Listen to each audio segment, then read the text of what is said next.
Now, the Warriors have made some moves, so we're going to talk about all the latest news, and that's Jeremy Lin is returning to the NBA with the team that he started his NBA career on, the Golden State Warriors. He's finalizing a deal. It's going to be probably an Exhibit 10 deal with the Golden State Warriors, and that means he's probably going to end up in the G League with the Santa Cruz Warriors for a while until he works his way back into the NBA.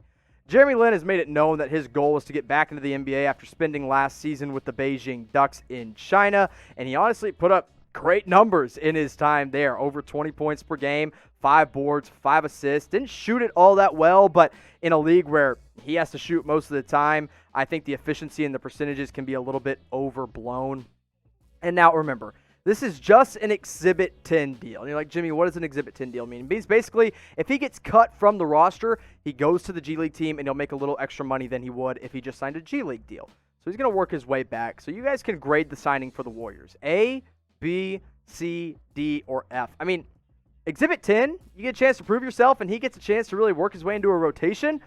It's kind of an A, right? I mean, you can't give it an F because you're not giving any real money to him. You can't really give it anything less than an A at this point because, hey, it's a why not kind of deal. And if you want more Warriors coverage, you saw that link right below me, youtube.com/WarriorsTV. Make sure you subscribe. But I wanted to break down his last 4 years in the NBA, as you can see. Look, 2015-16, he kind of falls off a little bit, 9.6 points per game. And then next year, all of a sudden, you see that one game played. It's because he tore his patellar tendon in his opening game with the Brooklyn Nets. But he had a great game, 18 points and 4 assists in that one game. Next year, he works his way back, plays a few games, puts up pretty solid numbers at 14.5 points per game. And then the next year, he splits time with Toronto. He goes to Toronto in the back half and just didn't play that much. I mean, you see the 11 points per game, but that was really in the first half of his season.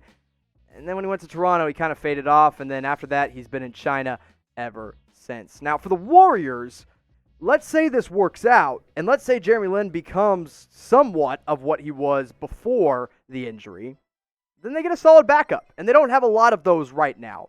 Brad Wanamaker is your primary backup. He didn't look great in the preseason. Nico Mannion is on a 2-way contract. You're not going to ask him to play a lot of point guard minutes. Jordan Poole is a really, really good guard, but not a point guard. And then Damian Lee, same situation as Jordan Poole, a great shooter, but you're never going to really ask him to handle the ball. So Jeremy Lin going to the Warriors is, I think, two-sided, really, really good. Number one, it could end up being a great deal for Jeremy Lin to get to prove himself.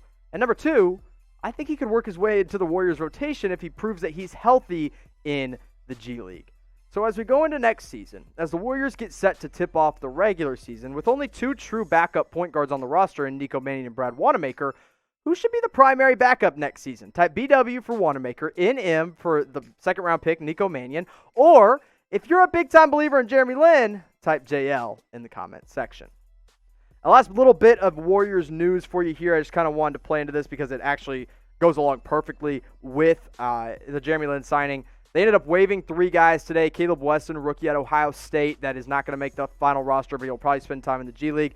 Axel Toupane is a guy who's kind of on the older side. I think he'll go back to overseas and play there. And then Dwayne Sutton, he had like a really nice dunk in preseason, but didn't do a whole lot outside of that. 24 years old, probably a G League candidate as well. Corinth asks, should we have any high expectations on Jeremy Lin? No, not unless you're a big Santa Cruz Warriors fan.